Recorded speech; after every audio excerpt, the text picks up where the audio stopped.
هو إزاي عرفت إنك لو حاولت تخترق الحيطة بإيدك مش الحيطة هي اللي بتصد؟ الحقيقة إنه الذرة 99.9% منها فراغ، يعني نظريا المفروض إيدك تعدي عادي. وعلشان أفهم اللغز ده أحسن حد سألته هو العالم باولي.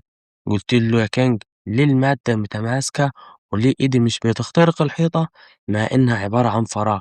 قال لي: علشان في قانون فيزيائي صارم أنا حاطه سنة 1925 واسمه مبدأ الاستبعاد لبولي. قال لي: القانون ده مستحيل إلكترونين من نوع الفيرومونات في نفس النظام الذري يكون لهم نفس الأعداد الكمية الأربعة في نفس الوقت.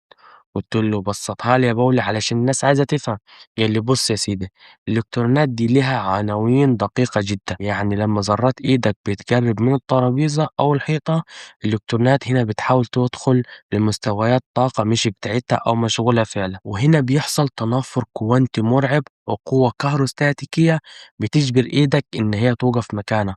وهنا أنت مش بتلبس الترابيزة فعليا، أنت هنا بتحس بقوة التنافر بين السحب الإلكترونية. قلت له: يعني اللمس ده مجرد وهم؟ قال لي: بالظبط، ده تدافع جزيئي، ولولا المبدأ ده كانت الإلكترونات كلها هربت لمستويات طاقة أقل وكل المادة انهارت والكون كله بقى كتلة واحدة مجهولة الملامح. قال لي: وصلت؟